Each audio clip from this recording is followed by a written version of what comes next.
Shalom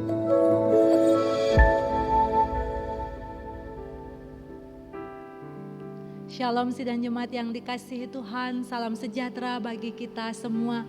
Pada malam hari ini kita bersama-sama akan menaikkan ibadah persekutuan doa GKPB Jemaat Galangning yang Abian Base. Saya mengajak kita semua untuk menaikkan doa kepada Tuhan. Mari kita berdoa. Ya Allah Bapa di surga, Bapa yang Maha Kasih, kami bersyukur karena Tuhan telah menyertai dan memberkati kehidupan kami. Kami bersyukur bahwa Allah tidak pernah meninggalkan kami. Dalam syukur kami kepada Tuhan pada saat ini, kami rindu menaikkan puji-pujian dan doa-doa kami ya Tuhan dalam ibadah persekutuan doa malam hari ini. Namun kami sadar bahwa kami kerap kali melakukan kesalahan dan dosa di hadapan Tuhan. Ampunilah kami ya Allah dengan kasih dan rahmat-Mu. Dan biarlah Tuhan hadir bagi kami dalam ibadah malam hari ini. Karena ibadah ini kami dasarkan dalam pertolongan Allah Tritunggal, Bapa, Putra, dan Roh Kudus. Amin. Mari kita menyanyikan pujian Lebih Dari Nafasku.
Sidang jemaat yang dikasihi Tuhan, sekarang mari kita mempersiapkan hati untuk membaca dan merenungkan firman Tuhan.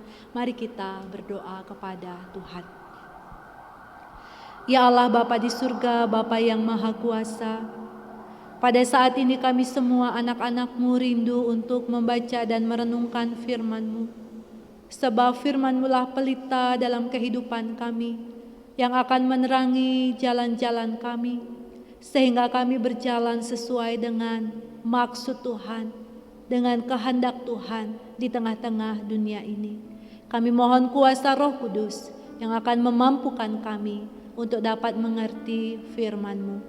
Kami sambut firman-Mu hanya di dalam nama Tuhan Yesus Kristus. Amin. Firman Tuhan pada hari ini akan kita baca dan renungkan dari kitab Injil Lukas pasal yang ke-18 ayat 1 sampai ayat yang ke-8. Injil Lukas pasal 18 ayat 1 sampai ayat yang ke-8 saya membacakan bagi kita semua. Perumpamaan tentang hakim yang tak benar. Yesus mengatakan suatu perumpamaan kepada mereka untuk menegaskan bahwa mereka harus selalu berdoa dengan tidak jemu-jemu. Katanya, dalam sebuah kota ada seorang hakim yang tidak takut akan Allah dan tidak menghormati seorang pun. Dan di kota itu ada seorang janda yang selalu datang kepada hakim itu dan berkata, "Belalah hakku terhadap lawanku." Beberapa waktu lamanya hakim itu menolak, tetapi kemudian ia berkata dalam hatinya, "Walaupun aku tidak takut akan Allah dan tidak menghormati seorang pun, namun karena janda ini menyusahkan aku, baiklah aku membenarkan dia, supaya jangan terus saja ia datang dan akhirnya menyerang aku." Kata Tuhan, camkanlah apa yang dikatakan hakim yang lalim itu. Tidakkah Allah akan membenarkan orang-orang pilihannya yang siang malam berseru kepadanya? Dan adakah ia mengulur-ulur waktu sebelum menolong mereka? Aku berkata kepadamu, ia akan segera membenarkan mereka. Akan tetapi jika Anak Manusia itu datang, adakah ia mendapati iman di bumi? Demikianlah firman Tuhan pada hari ini. Berbahagia kita yang mendengar juga melakukannya dalam hidup setiap hari. Haleluya. Haleluya. Haleluya. Haleluya. Sidang jemaat yang dikasihi Tuhan, firman Tuhan pada hari ini saya berikan judul ketekunan. Dalam perumpamaan yang disampaikan oleh Tuhan Yesus dalam pemberitaan firman Tuhan pada hari ini, kita sesungguhnya sudah diberikan sebuah kunci untuk menolong kita untuk dapat mengerti apa yang hendak disampaikan oleh Tuhan Yesus. Ada keterangan yang menyebutkan bahwa Tuhan Yesus mengatakan perumpamaan ini untuk menegaskan bahwa mereka harus berdoa dengan tidak jemu-jemu di dalam kehidupan mereka. Tetapi ketika kita harus belajar apa artinya berdoa tidak jemu-jemu, apakah sesungguhnya maksud Allah di balik sikap tidak jemu-jemu itu? Bapak Ibu Saudara yang dikasihi Tuhan, berdoa dengan tidak jemu-jemu artinya bahwa ada sikap tidak putus asa di dalam kita menaikkan doa. Tidak kehilangan semangat dan bisa juga tidak pudar. Itulah yang ingin disampaikan oleh Tuhan Yesus ketika menyampaikan berdoa dengan tidak jemu-jemu. Tetapi dalam kenyataan hidup manusia, bukan hanya ketika kita berdoa, tetapi ketika kita melakukan banyak hal. Di tengah-tengah dunia ini seringkali semangat kita dalam melakukan apa saja mudah sekali menjadi redup. Awalnya kita sangat semangat, tetapi lama-kelamaan tidak lagi bersemangat seperti di awal. Bahkan kita bisa kehilangan semangat. Artinya ketika kita mengerjakan, hati kita sudah tidak ada pada apa yang kita kerjakan. Nah, kalau seperti ini maka lambat laun kita akan berhenti. Bapak Ibu Saudara, mengapa Tuhan Yesus memberikan nasihat ini melalui sebuah perumpamaan dalam bagian ini? Tentu kita tidak dapat memisahkan konteks ini dari khotbah Tuhan Yesus mengenai kerajaan Allah.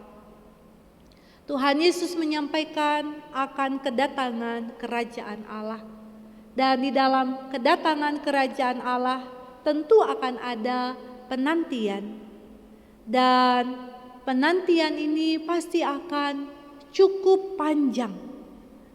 Bagaimanakah kondisi umat dalam masa penantian ini? Oleh karena yang pertama, penantian itu adalah penantian yang panjang, yang tidak diketahui kapan akhirnya. Dalam penantian yang panjang ini, apapun bisa terjadi. Apalagi waktu yang panjang menunjukkan seakan adanya penundaan. Masa seperti ini bisa jadi membuat manusia atau umat Tuhan berubah, tidak taat, bahkan putus asa. Yang kedua, Bapak Ibu Saudara, penantian ini juga bukanlah kondisi yang enak atau gampang. Tetapi kondisi penantian pastilah penuh dengan berbagai kesulitan hidup, tekanan-tekanan, pencobaan-pencobaan, bahkan mungkin terjadi ketidakadilan di dalam kehidupan kita. Inilah yang akan dihadapi oleh umat Tuhan, yaitu masa penantian yang panjang dan tidak ada kepastian di dalamnya kapan penantian itu akan berakhir. Dalam ketidakpastian dibutuhkan sebuah sikap percaya yang bahkan melampaui dari perhitungan logika manusia. Sikap ini adalah lompatan yang akan membawa kita melakukan pekerjaan yang besar. Itulah iman di tengah ketidakpastian. Walau kondisi tidak pasti, tidak kondusif, namun ada rasa percaya bahwa pekerjaan Tuhan harus tetap dilakukan, dijalankan dalam kehidupan kita. Inilah kondisi penantian orang-orang percaya yang diperlihatkan dalam pemberitaan firman Tuhan melalui perumpamaan tentang janda ini. Ada dua hal yang terlihat begitu jelas dalam bagian ini, yaitu penantiannya panjang dan tidak tahu kapan akhirnya. Lalu dalam penantian kondisinya tidak menentu, bisa ada tekanan, ada penderitaan, ada kesusahan. Dalam konteks penantian yang seperti inilah Tuhan memberikan perumpamaan tentang janda yang meminta pertolongan kepada seorang hakim. Janda ini datang kepada seorang hakim yang disebut sebagai orang yang tidak takut akan Tuhan dan tidak menghormati seorang pun. Pertanyaannya, apa yang bisa diharapkan dari seorang hakim yang demikian? Tetapi perempuan ini tanpa pertolongan orang lain dan tanpa perantara siapa-siapa, dia datang langsung kepada hakim ini untuk membela haknya terhadap lawan yang dihadapinya. Orang yang tertindas ini meminta pertolongan kepada orang yang memang seharusnya ada dalam posisi yang bisa menolong janda ini atau perempuan ini, tetapi justru tidak memakainya untuk menolong orang lain. Bapak Ibu Saudara yang dikasihi Tuhan, dapat kita bayangkan bagaimana rasanya meminta pertolongan kepada orang yang kita tahu mampu melakukannya bagi kita, tetapi dapat dipastikan tidak akan mau atau tidak akan mungkin menolong kita. kepada orang seperti ini. Mungkin mencobanya saja kita rasanya enggan untuk melakukannya. Tetapi Bapak Ibu Saudara, kita melihat bahwa janda ini justru datang dan bahkan dengan tekun melakukannya berkali-kali. Tidak jemu-jemu memohon untuk bisa mendapatkan hak pembelaannya. Mungkin tiap hari dia menemui hakim ini dengan permintaan yang sama. Bahkan orang mungkin heran melihat perempuan ini. Dan mungkin juga orang lain berpikir, buat apa buang-buang waktu untuk meminta bantuan kepada seorang hakim yang tidak akan menolongnya. Tetapi perempuan ini dalam keadaan tertindas, tidak ada kepastian. Dia memohon supaya dia mendapatkan hak-haknya. Disinilah kita dapat belajar apa artinya ketekunan, yaitu ketika kita gigih dan penuh keyakinan melakukan apa yang harusnya kita lakukan, walaupun nampaknya tidak ada kepastian dan kejelasan. Inilah yang mau disampaikan oleh Tuhan Yesus. Ketekunan hanya bisa terjadi ketika kita memiliki keyakinan akan tujuan dari tugas, tanggung jawab, pekerjaan dan pelayanan yang kita lakukan. Dalam konteks berdoa dengan tidak jemu-jemu menunjukkan suatu sikap hidup dalam berdoa yang merupakan kesungguhan hati, kegigihan, keteguhan, keyakinan bahwa Tuhan akan merespon dan menjawab setiap doa-doa kita. Walaupun mungkin nampaknya sulit dan tidak mungkin, tetapi tetap memiliki pengharapan dan iman yang kuat kepada Tuhan. Bila ketekunan tidak didasari akan iman percaya kepada Tuhan Yesus Kristus, maka seringkali ketekunan itu tidak bisa bertahan lama dalam hidup kita. Karena itu, apapun yang kita alami, apapun yang kita hadapi pada saat ini, mari kita tetap bertekun menaikkan segala permohonan kita, tidak jemu-jemu mencari Tuhan dalam ketaatan iman kepada Tuhan.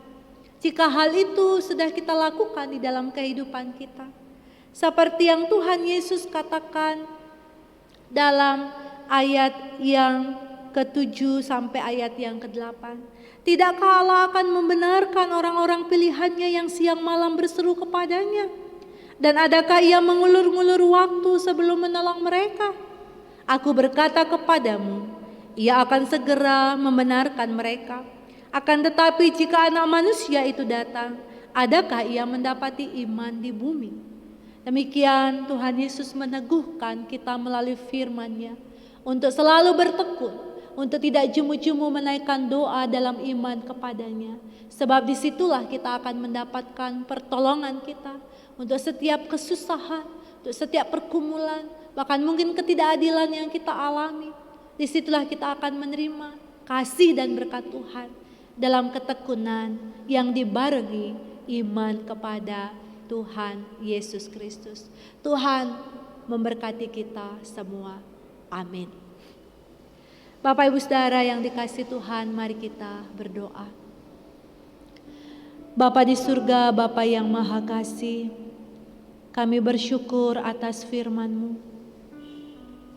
Biarlah melalui firman-Mu ini ya Tuhan, kami senantiasa bertekun, menaikkan doa-doa kami dengan tidak jemu-jemu, dan didasarkan pada iman kepada Tuhan Yesus Kristus. Kami sadar kami seringkali lemah, seringkali tidak berjuang dan tidak bersemangat ya Tuhan. Ampunilah kami, dan biarlah melalui firman-Mu pada saat ini, kami makin diteguhkan untuk bertekun mencari kehendak Tuhan dalam kehidupan kami. Di dalam nama Tuhan Yesus Kristus, kami menaikkan syukur kepada Bapa di surga. Amin. Sidang jemaat yang dikasihi Tuhan, sekarang mari kita menaikkan pujian, Ku tahu Bapa peliharaku.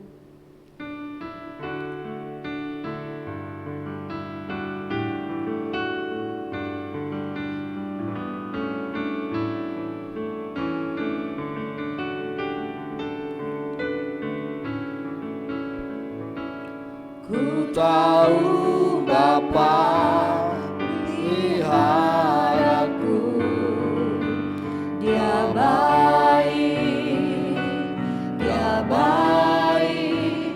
Ku yakin Dia selalu sertaku. Dia baik bagiku. Lewat badai cobaan, Lewat badai cobaan, semuanya mendatangkan kebaikan. Ku tahu Bapa peliharaku, Dia baik bagiku. ku tahu Bapa pelihara. Ku tahu Bapa peliharaku, Dia baik, Dia baik. Ku yakin Dia selalu sertaku. Dia baik bagiku. Lewat badai cobaan, semuanya mendatangkan kebaikan. Ku tahu Bapa peliharaku, Dia baik bagiku. Dia baik bagiku. Dia baik bagiku. Sidang jemaat yang dikasihi Tuhan, sekarang diberi kesempatan kepada kita untuk menaikkan doa di tengah-tengah keluarga. Naikkanlah doa-doa permohonan pribadi Bapak Ibu Saudara. Doakan juga saudara-saudara kita yang bergumul, yang sakit, dan doakan jugalah bangsa dan negara Indonesia. Doa dipimpin oleh kepala keluarga atau yang ditunjuk di dalam keluarga. Sekiranya ada Bapak Ibu yang rindu didukung dalam doa secara khusus, maka Bapak Ibu boleh menghubungi saya atau Bapak Ibu majelis jemaat. Kiranya Tuhan akan senantiasa menolong, mendengar dan memberkati setiap doa-doa kita. Tuhan memberkati kita semua. Shalom.